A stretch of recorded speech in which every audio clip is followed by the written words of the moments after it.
Hey, rise and shine, everybody. Beautiful outdoors. It feels really good out here. It's actually a pretty hot day, but when you get underneath the trees and the breeze, it feels really pleasant. I wanted to hop on really quick.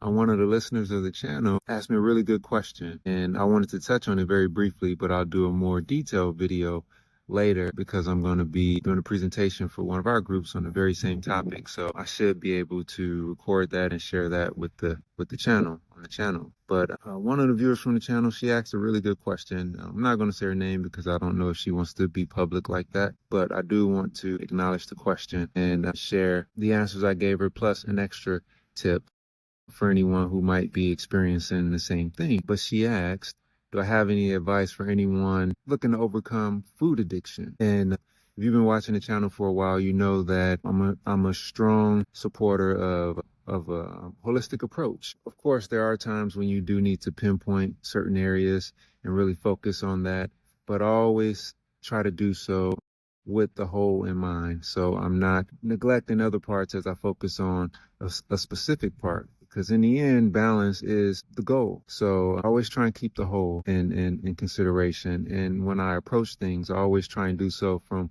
both aspects, from a holistic approach, as well as help you pinpoint, or with myself, pinpoint the actual thing that I want to make the adjustment on. So with food addiction, the first thing I offered or recommended was to find a group that's nearby if you can, but online groups are great too. The reason I recommend a group is because when you get around people who have already done what it is you're looking to accomplish, that energizes you. And some of those people, they'll turn into mentors. And as you start to progress, you'll find yourself being a mentor to others too.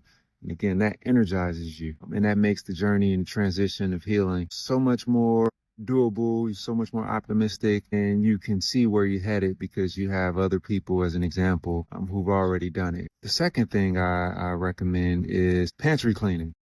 And this is awesome if you have that group, right? They could be a great support for you. The reason I recommend a pantry cleaning is a good friend of mine who is in another group that I'm in that has to do with food and healing through diet. When he had his consulting business, one of the things he would do was clean out the person's pantry, their fridge, their cabinets, just wipe it out and start over with the new diet, put new things in there that represent the direction that you want to go in, because that's part of your environment and you want your environment to be pulling you in a direction that you want to be in and not the opposite. So that one was always fun and inspiring. So I recommend that too, pantry cleaning.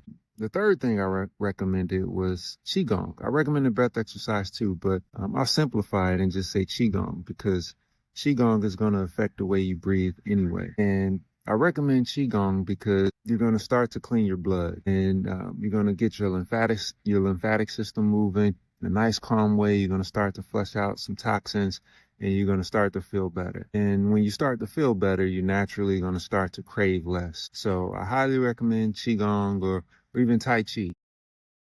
They both work great together.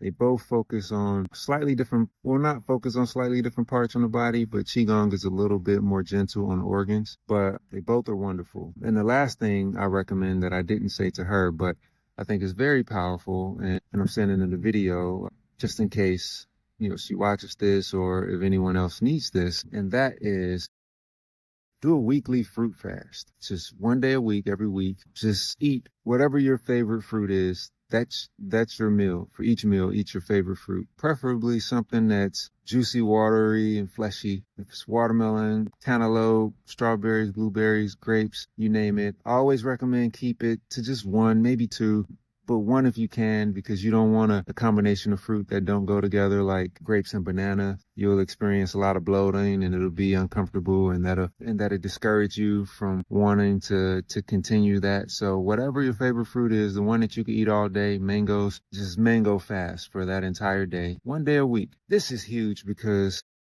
it'll start to hydrate you in ways that you probably haven't been hydrated, for most of your life. You'll see the difference. You'll see how hydrating on fruit is so much different than water. And as you do it more and more, you'll find yourself only drinking like a cup of water a day and you'll be extremely hydrated, or if that, maybe just some sips of water. But you do that one day a week and this will start to hydrate you in ways that you probably haven't been hydrated most of your life. But the other thing is the fruit will start to ferment in your colon and in your intestines, and it'll start to remove and break down a lot of plaque and waste that you may have had built up in there over the years from eating a lot of denser and heavier foods.